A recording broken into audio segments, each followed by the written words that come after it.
Hi there, I'm Doug May, and I'd like to welcome you to the second part of our video 2. And in this part, what we want to ask is, how does Churchill Falls and how do the proposed projects fit into meeting Quebec's electricity needs?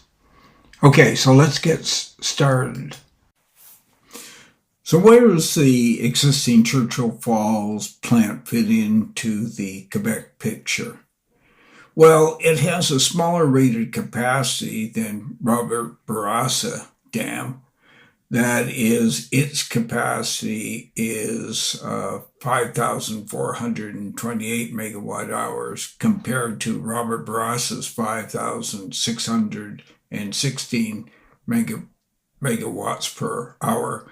But it likely generates more electricity over a year, especially now with the drought around the James Bay River Basin. So that in fact, in 2024, Robert Bourassa generated about 30 terawatts of electricity. That'd be about 30,000 megawatts of electricity. Whereas even if we calculate the Churchill Falls would have generated about 34,500 megawatts of electricity. So if we assume that 90% of that amount would go to Quebec, that is about 31 terawatts or 31,000 megawatts goes to Quebec, then Churchill Falls would still be the most productive source of electricity for Hydro-Quebec. So it's very important to Hydro-Quebec. Churchill Falls is an older station, and when it was built about 10 years or so before Robert Bourassa, therefore you think the construction costs would be cheaper, if only due to inflation. Now you'd expect that more of the capital costs have been written off, and that might have affected some of the accounting costs associated with it, the bond financing. We calculated using information from Newfoundland and Labrador Hydro in 2024. I calculated the cost to be about $2.95 per megawatt hour, or 0.295 cents per kilowatt hour. One might ask, that seems a little bit high because they wouldn't have made a profit if they were selling their electricity. That is, the CF Elco was selling its electricity to Quebec for 0.2 cents per kilowatt hour, then it would have been making a loss. But in fact, we know that it made a profit in 2024. And so the costs are a little bit higher than they say. And as we looked at the output prices, the revenue per kilowatt hour was higher than 0.2 cents. And the reason for that was sort of guaranteed winter availability. But in addition to that, there are sometimes special arrangements where presumably Newfoundland and Labrador Hydro gives up some of its power, but Hydro-Quebec pays more. So that the amount of revenue was, I think, about 5.5 cents or 5.59 cents per kilowatt hour. In comparison, some sources suggest that the average accounting cost of Robert Bourassa electricity could be 5 to 7 cents per kilowatt hour. I mean, that seems extremely high to me. If you compare 0.3 cents to 5 to 7 cents, that seems too much of a difference. And all I can say is that Hydro-Quebec would know whether that's correct. And so presumably they could give some comments on this video and say, that's not correct. And they could tell me what the actual information is. That would be appreciated. In the next slide, we note that Hydro-Quebec owns about 34.2% of CF Elco, and likely considers it part of its Quebec operations, as I've said before. This comes out of the Labrador boundary dispute of 1927, in which Quebec, in that dispute, believed that the Churchill River Basin was officially part of Quebec. The British Privy Council ruled differently, but it still figures in part of Quebec's perception, and therefore Quebec would see that Churchill Falls is an integral part of its own hydro-generating electricity capacity, and therefore it will force CFLCO to be a cost minimizer. And because Churchill Falls produces such low-cost electricity, then it helps to explain why the household prices for electricity in Montreal, which we observed, are the lowest in Canada in the G7. It's also, we should point out, as part of Quebec's industrial strategy. So the fact that they have so many aluminum smelters in Quebec, I think 7 of the 8 in Canada are in Quebec, then again, it's Churchill Falls helps to explain why they're there. Then again, I would argue the last point, there's an increasing importance of Churchill Falls and the Churchill Falls projects, the proposed projects, because of the growing drought. So the relative importance of Churchill Falls and the projects which were brought out under the Memorandum of Understanding, the MOU, that's increasing in importance. Let's summarize what we know so far about Churchill Falls and how it helps explain why the residential electricity prices to households in Montreal are so low. So the first point is that the Churchill Falls generating station is the most productive generating station in the Hydro-Quebec system, as Quebec would see it and Hydro-Quebec would see it. That is, it provides most of the power of a single generating station, about 17% of the total electricity available to Quebec. But it also does so at the lowest cost available by far. Secondly, that even if the price that Hydro-Quebec pays CFLCO for electricity increases, the effective price only increases by 65.8%. That is Newfoundland share. Why is that? Because Hydro-Quebec is paying itself.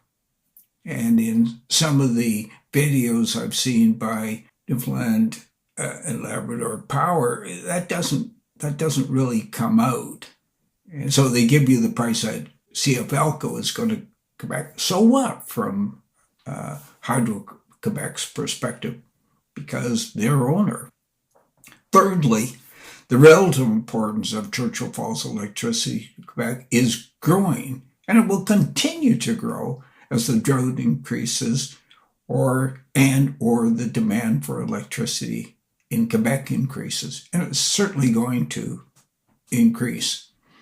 The other thing we will note in the next video is that in free markets, which are outside Quebec, primarily with New Brunswick and with the United States, those free market prices in electricity throughout North America are going to increase because of technological change, AI, the greater use of electricity in our everyday lives, for instance, through electric cars, because the populations are expanding. Okay, so it's going to increase. Well, we've just dealt with how the existing Churchill Falls fits into the electricity picture for Quebec. What about the proposed additional generating capacity, which was contained in the Memorandum of Understanding, the MOU? Well, probably the most significant one is a new generating station will be built at Gull Island with installed capacity of about 2,250 megawatts per hour. And then there will be a new powerhouse, I think 2 turbines at Churchill Falls, and that'll add another 1,100 megawatts per hour.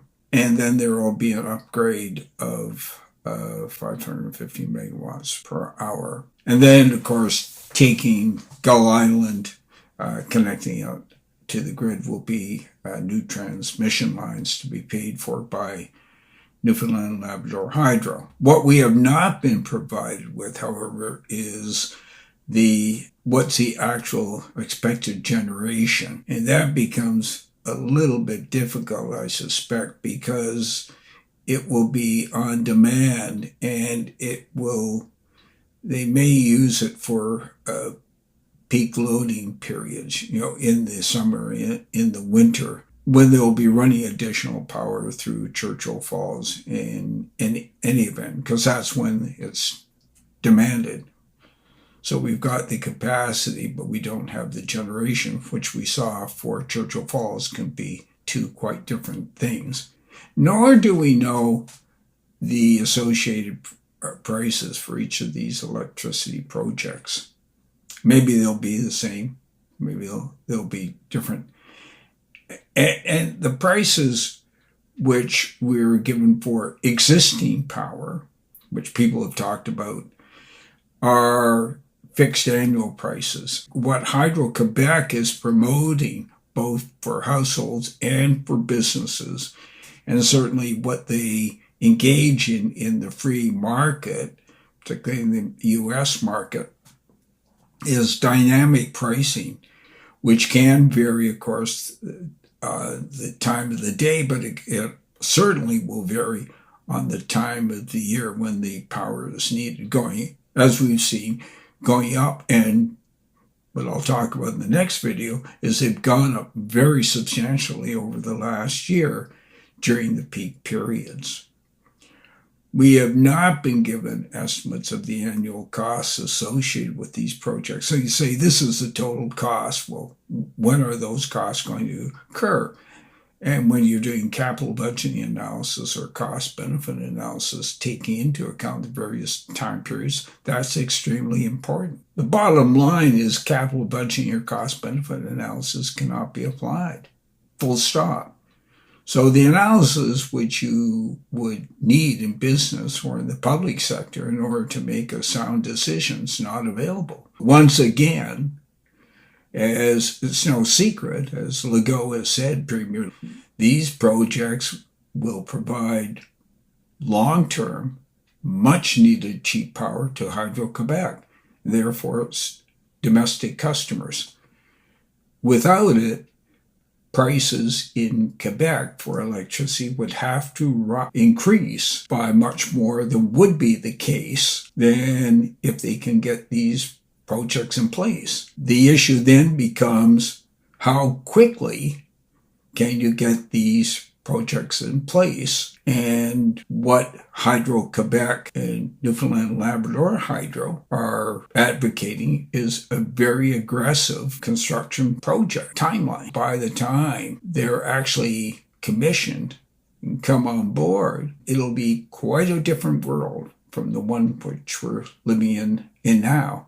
And so any deficiencies in the current agreement that people perceive is going to be magnified 5-10 years from now.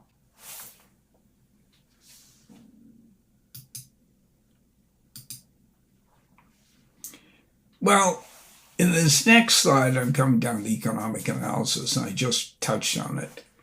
That when you're talking about productivity, when you're talking about cost-benefit analysis, when you're talking about capital budgeting analysis, you really want to drill down. You want to deal with the particular generating station. But those data are known by Hydro-Quebec. But as an outsider from an outsider's point of view, as someone of the economists associated with the university, if you don't have that information, there's only so much you can do. The next slides I want is really covering the storyline. What I would do is just to pause what you're listening to, read this yourself, go to the next slide, read that one. And these are the main takeaways. Just pause it now. Same thing with this last slide in the storyline. And now what I'm going to do is tell you about the next video, Hydro-Quebec's export-import prices. Very important video. Thanks for watching and have a good day.